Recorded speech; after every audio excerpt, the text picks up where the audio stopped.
Në fjalën e tij që është duke mbajtur në kushtetuese, Erion Veliaj ka sulmuar dhe antarët e Partisë Socialiste në Këshillin Bashkiak duke thënë që fali Zot se s'din çfarë bëjnë dhe lutem çdo natë për ta. Tashmë me këtë deklaratë, a është një luftë e hapur kundrejt edhe njerëzve të Edi Ramës dhe vetë kryeministrit? Qiko, unë kam thënë mendimin tim për antarët e Këshillit Bashkiak Socialist në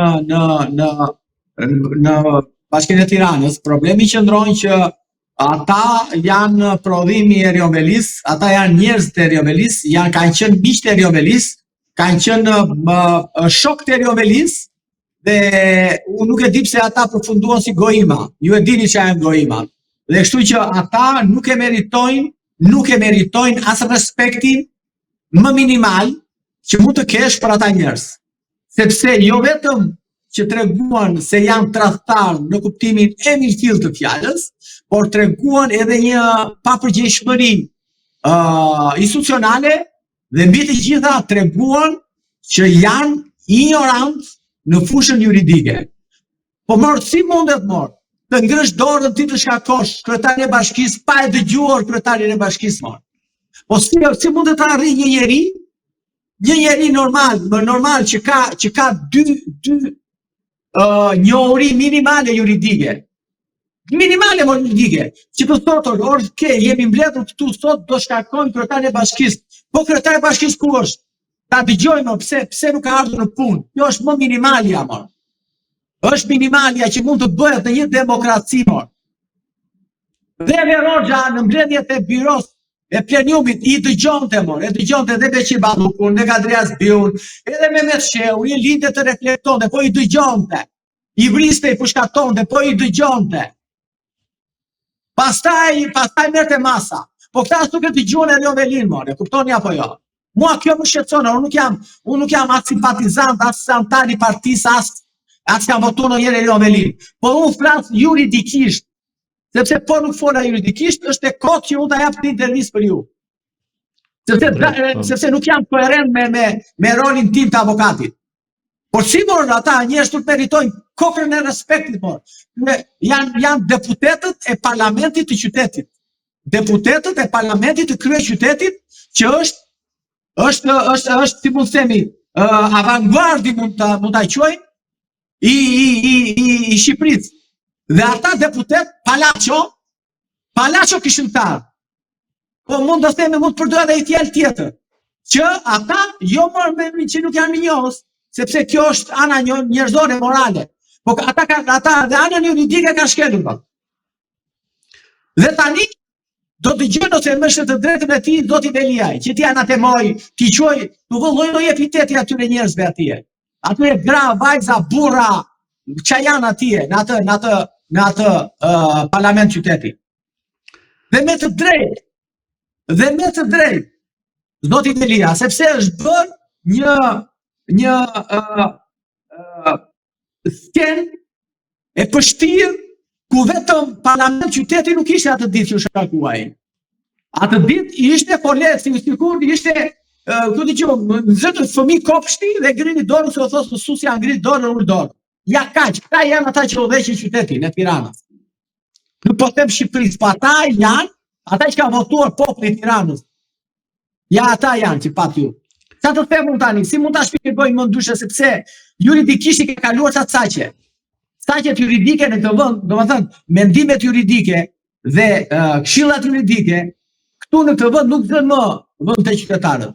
Sepse nuk e kuptojnë çfarë do të thotë liria, dinjiteti njerëzor, që janë mbi themele, janë ndërtuar Europa, janë ndërtuar vendet e lira, mbi dinjitetin njerëzor me liritat e njeriu, me lirin për të dëgjuar. Para çdo kujt, përpara gjykatës do dëgjohesh, përpara çdo lloj gjëre, kupton, duhet të dëgjohesh. Dhe pastaj me çfarë do vendimi të duash, por dëgjohej një. Dhe kështu që zoti Velia, përveç faktit që ata atje i ka mbështetur, i ka promovuar, i ka bërë njerëz mbi të gjitha, i ka bërë njerëz, i ka marrë rruga e bërë njerëz. Dhe ata ngërndorën, ja kjo është. Zoti Cagarni, nëse Velia e arrin këtë fitore të parë në gjykatën kushtetuese, a mendoni se ai do të ketë më shumë guxim dhe kuraj për të denoncuar aferat korruptive të kryeministrit Edi Rama, apo mendoni se nuk mund të bëj të penduarin e drejtësisë përballë SPAK-ut sa i përket vetë figurës së Edi Ramës?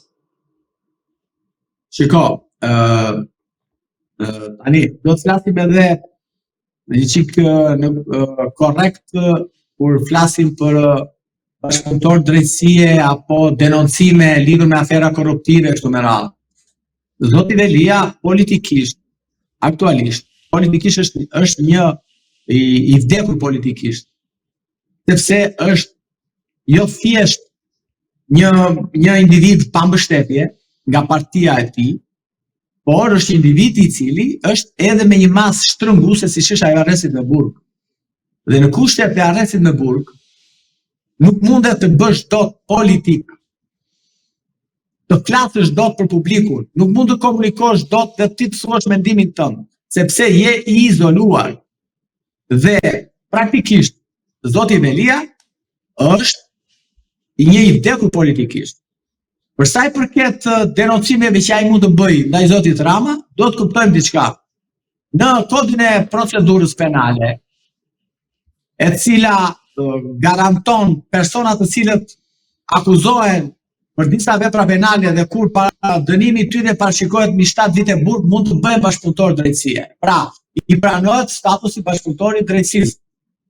Por, do të kuptojmë që a ka interes prokuroria e posaçme që të dëgjoj ose të dëgjoj rrëfimet e zotit Velia.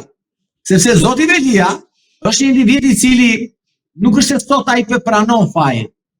Dhe bashkëpunëtor të drejtësisë bëhen ata të cilët u faktohen vepra penale, vrasje, bashkëpunim në krim të organizuar, bashkëpunim në afera të rënda korruptive që kanë sjellë dëme të mëdha shoqërisë, shtetit, komunitetit kështu me radhë. Zoti Velia nuk është se ka pranuar fajet dhe tani ai për të ulur ose për të shpëtuar një dënimi të lartë, ai do filloj të tregojë që shikoj se unë këtë inseneratorin e kam bërë sepse më urdhëroi kryeministri. Unë këtë lejë sepse më urdhëroi kryeministri.